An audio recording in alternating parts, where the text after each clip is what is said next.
It is the morning of the NRL Grand Final and I am buzzing. I've got my tickets, I am going to the game, and I'm looking forward to what I think will be one of the better Grand Finals of the modern era. There is just one slight problem. The game is being played at Sydney Olympic Park, and I'm currently 300 kilometers away in Canberra. Luckily for me, that was all part of the plan. Last night I had a mate's 21st, it was absolutely non-negotiable, I had to be there. But what that means is that here I am on the morning of the game, working off about 4 hours of sleep, still with the entire journey ahead of me. I'm catching a bus up to Sydney at 9 AM. It's scheduled to get me to Sydney Central Station at 12:30, but these buses can often end up arriving late, so there's absolutely no guarantee. From there, I'll need to find a train going to Leaguie Station, where I can get another train directly to Sydney Olympic Park. Now, I've got heaps of time before the NRL Grand Final kicks off. I'll be able to make that game no dramas, but NRL Grand Final Day is about more than that. There's the NRLW Grand Final before the NRL, and the State Championship Final before the NRLW. It's a tradition of mine to watch all three games on Grand Final Day. The first game, the State Championship, kicks off at 1:20, and I kid you not, assuming my bus arrives in Sydney on time, Google Maps currently has me arriving at Sydney Olympic Park at 1:15. I literally couldn't have scripted it any better if I'd tried. So it is a genuine race against the clock. There's a lot that could go wrong today, but I'm glad to have you with me for the journey. Let's get straight into it. First things first, breakfast secured, Baker's Delight sea salt flake bread roll. Still warm out of the oven, genuinely unbeatable. It's time to go to the bus terminal, but first I have to go consult the Oracle and find out who's going to win today's game. Big swoop, my man. Who's going to win this year's NRL Grand Final? Hello, Leaguie. I reckon it'll be the Magpies. West Magpies haven't played in the Grand Final since 1963, you senile old bastard. So I had a little walk to the bus depot, found myself some buses, and all was looking good in the world. Got on the bus, making some good time. Found myself a nice little seat, but then disaster struck. It was past 9 o'clock and we hadn't moved. Was I going to be late for the state championship? Was this all going to be for nothing? And then we did move and it was all fine. So I got myself into a grand final kind of mood.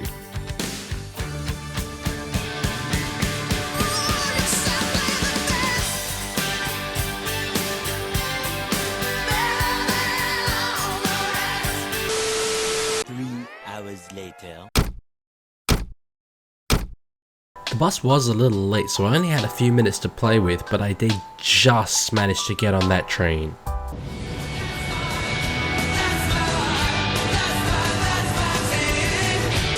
After a short journey on that train, I arrived at Leaguie, but we had less than 20 minutes until the state championship started, so it was straight off to Sydney Olympic Park. We had made it, as predicted, not a minute to spare, and it was time for the state championship final. Ison now, looking for a gap in the North, chases and gets it! What a run here from Ison, up towards the halfway line. Links up with his winger, Stone Street. Stone Street back to Ison. Ison back inside. It's with Stone Street. It'll be a spectacular four-pointer.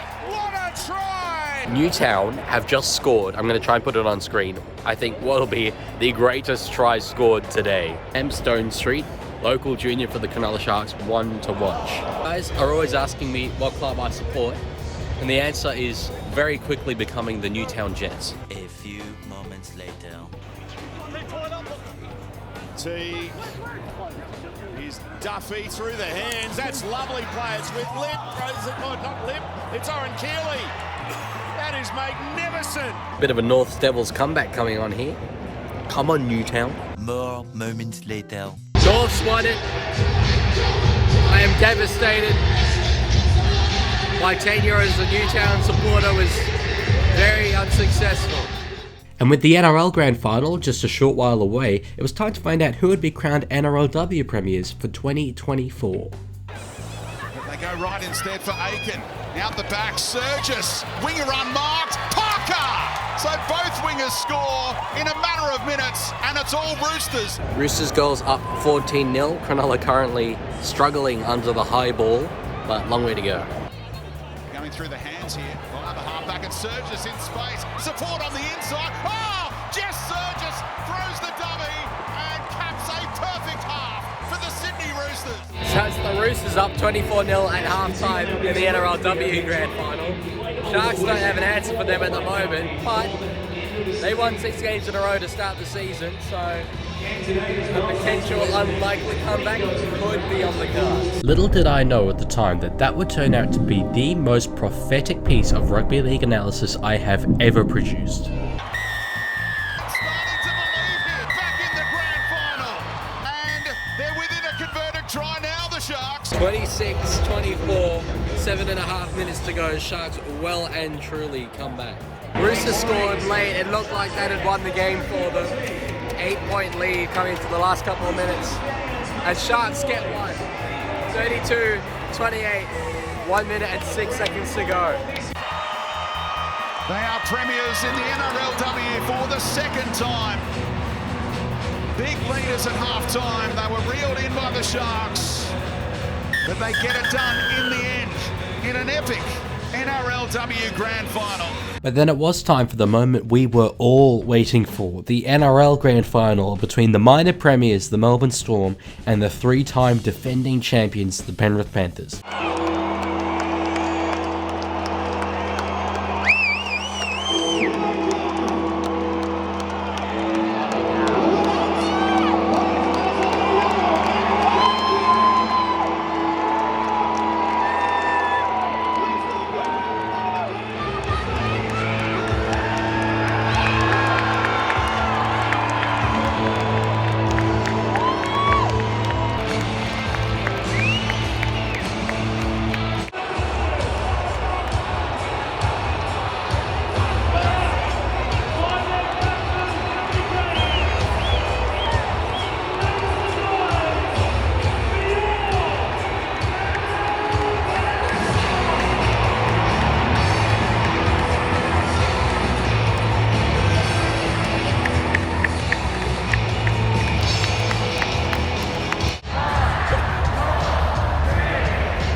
First try scorer.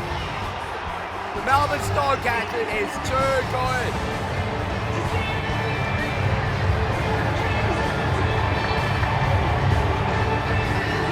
Towards the middle of the ground, they did it again there.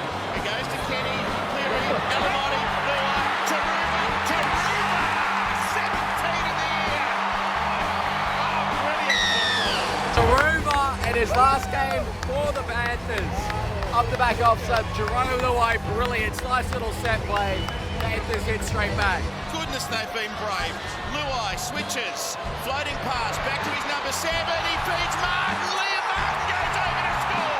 And just when it looked like Melbourne were going to go into the break in the lead, Nathan Cleary stands up with a short ball to Liam Martin. He had a relatively quiet first half, but he stands up in the moment, and he's done it again there.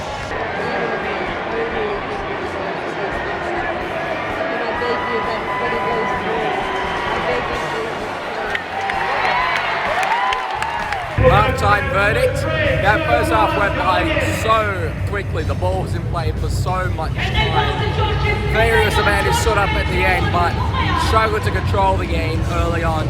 Fifth tackle plays were poor for both sides, but particularly Penrith, and particularly in attacking field position. Jerome Luai took a lot more ownership of the side, which did make the balance a little bit more unstable. But they seem to get the hang of it at the back end of the half, and we'll see how they go in the second half. He is my prediction at the moment for the Clive Churchill medal.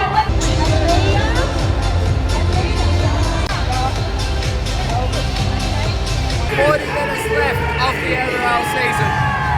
40 minutes to decide champions from runners up. The way they're chewing the middle up, Penrith, he'll have to use him tonight. I'm watching Christian Welsh. Oh, Taruva, he's plucked it. He gets the ball back. It's away to Henry.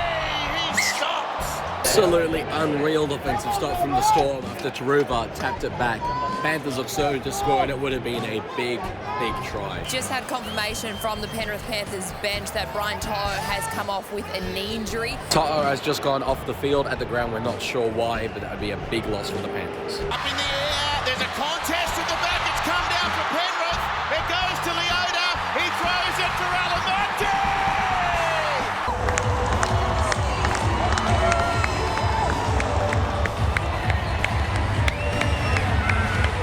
Who needs Brian To'o when you got Paul Alamonte, man, who couldn't get a start at the Bulldogs 1 year ago?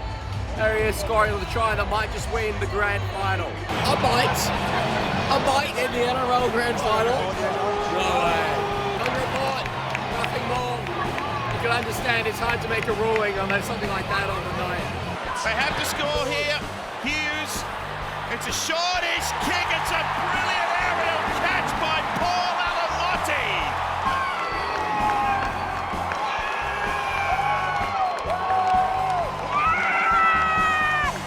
It's over. The Penrith Panthers have done it. 4 premierships in a row. Incredible.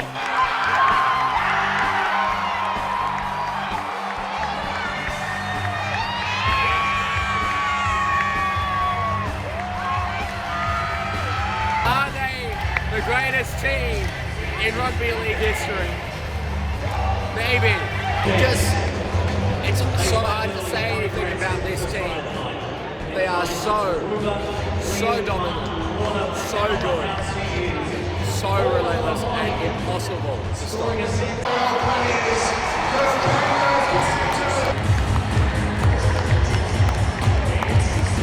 The Penrith Panthers are inevitable.